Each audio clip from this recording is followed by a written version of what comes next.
And it is now my great honor to introduce the President-elect of the United States of America, Joe Biden. টানটান উত্তেজনা ও হাড্ডাহাড্ডি লড়াইয়ের পর Donald ট্রাম্পকে হারিয়ে হোয়াইট হাউসের টিকিট পেলেন ডেমোক্রেট প্রার্থী জো বাইডেন। নতুন প্রেসিডেন্ট নিশ্চিত হয়ে যাওয়ার পরপরই জায়গা থেকে যুক্তরাষ্ট্রীয় নীতিতে কি পরিবর্তন আসছে সে হিসেব কষতে বসেছে গোটা বিশ্ব। ইতোমধ্যে বাইডেন প্রেসিডেন্ট হবার পর এশিয়ায় মার্কিন পররাষ্ট্রনীতি কি হতে যাচ্ছে তা নিয়ে চলছে বিস্তর আলোচনা। যুক্তরাষ্ট্রের সঙ্গে আগামী দিনগুলো কেমন যাবে বাংলাদেশের, সব দেশের মতো বাংলাদেশও সেই হিসেব নিকেশ শুরু করেছে। আমাদের অনেকের ধারণা শেখ হাসিনার কাছে একদম অপরিচিত কোনো ব্যক্তি এই জো বাইডেন, কিন্তু না।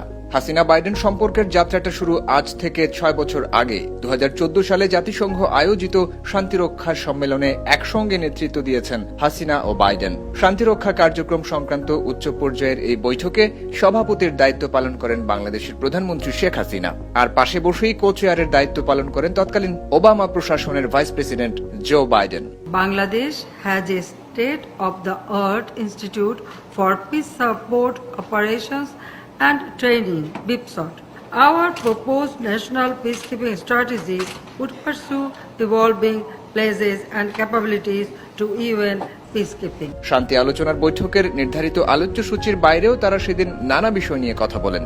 বাংলাদেশের অর্থনৈতিক অগ্রগতি সম্পর্কে বিস্তর আলোচনাও করেন। আর তাই এই সাক্ষাতের 1 বছর পর 2015 সালে জো বাইডেন শেখ হাসিনা নেতৃত্বের ভূয়সী প্রশংসা করে বাংলাদেশকে এশিয়ান টাইগার হিসেবে অভিহিত করেছিলেন। ওবামা শাসনামলে আঞ্চলিক ও বৈশ্বিক নিরাপত্তা, জঙ্গি বিরোধী অবস্থান এবং জলবায়ু পরিবর্তন বিষয়ক আরও কয়েকটি ক্ষেত্রে বাংলাদেশ ও যুক্তরাষ্ট্র বেশ কিছু যৌথ পদক্ষেপ নেয়। আর সে সময় হাসিনা ও বাইডেনকে বেশ কিছু কাজের ক্ষেত্রে একসঙ্গে চলতে দেখা গেছে।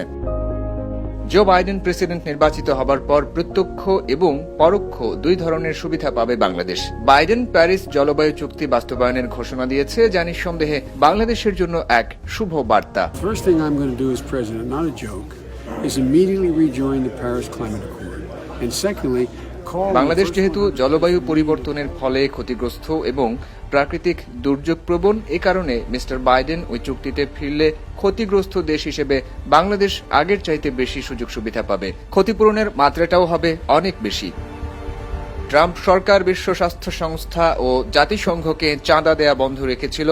বাইডেন সরকার সেটা পুনরায় চালুর প্রতিশ্রুতি দেয় বাংলাদেশ পরোক্ষভাবে হলেও সুবিধা পেতে যাচ্ছে। জিএসপি সুবিধা, টিকফা সহ যুক্তরাষ্ট্রের বাজারে বাংলাদেশি পণ্যের রফতানি সহজীকরণ ইস্যুগুলোতেও বাইডেন প্রশাসনের উদার নৈতিক নীতি বাংলাদেশের জন্য শুভ বার্তা আনবে বলেই ধারণা করা হচ্ছে।